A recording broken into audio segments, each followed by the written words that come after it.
నమస్తే, నేను మీ బోస్ కుమారి. Janasena party release చేసినటువంటి 22వ తారీఖు రిలీజ్ చేసినటువంటి ఒక లేఖ బాగా సంచలనం అవుతుంది. సాక్షి ఛానల్ అయితే మాత్రం దీని గురించి విపరీతంగా మాట్లాడుతున్నారు.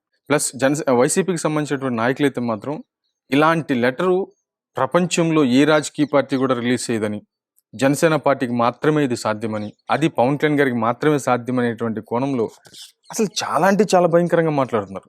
దేనికి ఇట్లా మాట్లాడుతున్నారు అనేటువంటి విషయం ఆల్రెడీ దీని మీద నేను వీడియో చేశాను. జనసైనికుల గురించి పవన్ కళ్యాణ్ గారు చాలా రోజుల తర్వాత లేఖ రిలీజ్ చేశారనేటువంటి విధంగా నేను చేశాను, ఆల్రెడీ వీడియో చేశాను. కానీ మళ్ళీ ఏముంది దీంట్లో నాకేమైనా అర్థం కాలేదా అని చెప్పేసి మళ్ళీ ఆ లెటర్కి సంబంధించి దాన్ని చదివినటువంటి పరిస్థితులు అయితే ఉన్నాయి. దీంట్లో ఏముంది అనేటువంటి విషయానికి సంబంధించి చూస్తే అంటే సింపుల్గా చెప్తాను, ఆల్రెడీ మీరు చూసుంటారు, మళ్ళీ సింపుల్గా చెప్తాను. జన సైనికులను ఉద్దేశించి, అయ్యా మన పార్టీకి సంబంధించి ఇప్పటి వరకు మీరు అహర్నిశలు కష్టపడుతున్నారు, రక్షణగా ఉంటున్నారు, మీకు కృతజ్ఞతలు. జన సైనికులు అండదండలతో నడుస్తుంది. దాంట్లో జన సైనికులకు సంబంధించి మాట్లాడారు. జనసేన పార్టీకి రక్షణ జన సైనికులు, ఇది ఎలాగే కంటిన్యూ అవ్వాలి.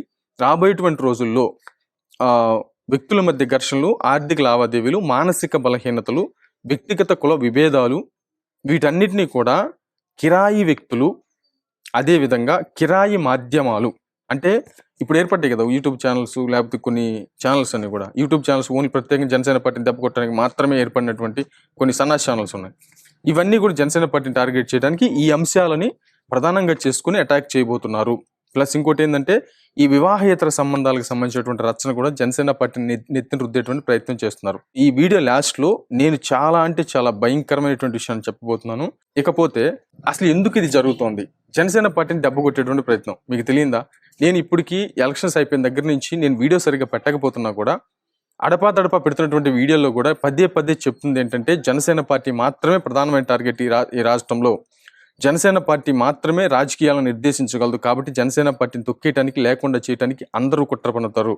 కాబట్టి ఇప్పుడు అందరూ చేతులు కలుపుకొని ఎట్టి పరిస్థితుల్లో జనసేన లేకుండా చేయగలిగితే రాజకీయంగా మీకు కానీ మాకు కానీ ఎలాంటి ప్రమాదం ఉండదు.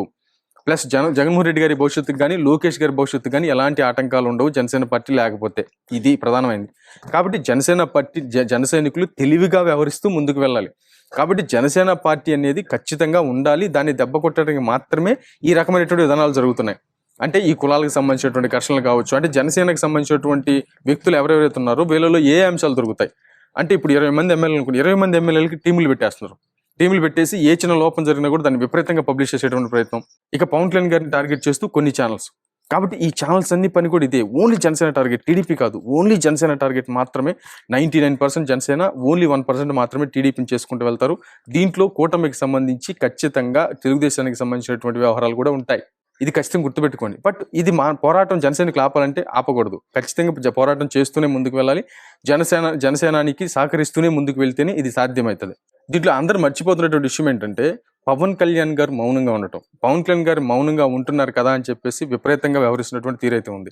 కాకపోతే దీన్ని గుర్తుపెట్టుకోండి, ఇప్పుడు లేఖ మాత్రం రిలీజ్ చేశారు. జన సైనికులు అలర్ట్గా ఉండండి, రక్షణగా ఉండండి అని చెప్పేసి పవన్ కళ్యాణ్ గారు లేఖ రిలీజ్ చేశారు. కానీ ఇంకా కూడా ఇప్పుడు నేను చాలాసార్లు చెప్పాను, జనసేన సోషల్ మీడియాని ఫస్ట్ నుంచి జనసేన పార్టీని కాపాడుకుంటూ వచ్చింది. ఇంత లెవెల్లోకి రావడానికి ఏ మీడియా కూడా పవన్ కళ్యాణ్ గారికి సపోర్ట్ చేయలేదు. సోషల్ మీడియా మాత్రమే సపోర్ట్ చేసింది.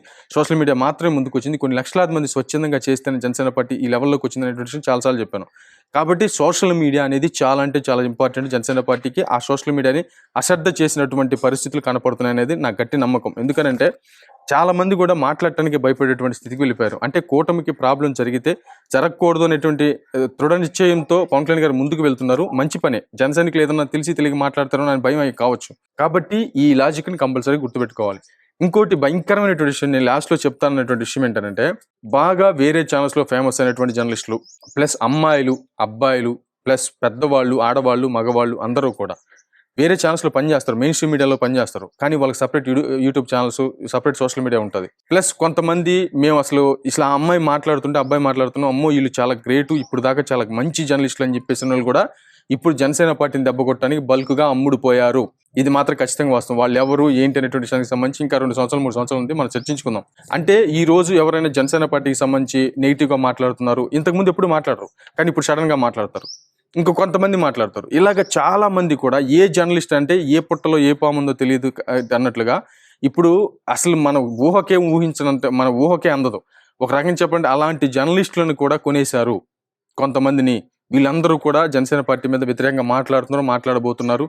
వీళ్ళు కూడా జనసేన పార్టీ అంటే వీళ్ళు మంచి వాళ్ళు కదా, జనసేన పార్టీ గురించి ఇలా ఎందుకు మాట్లాడుతున్నారు అనేటువంటి అనుమానం కలిగి జనసేన పార్టీని అపార్థం చేసుకునేటువంటి పరిస్థితులు రాబోతున్నాయి. అంటే బల్క్గా జర్నలిస్టులని, మంచి వాళ్ళని కూడా వాళ్ళని కొనేశారు అనేది నా అనుమానం. బట్ దీనికి సంబంధించి ముందు రోజులు ఇంకా బాగా చర్చించుకుందాం. మీ అభిప్రాయం ఏంటి?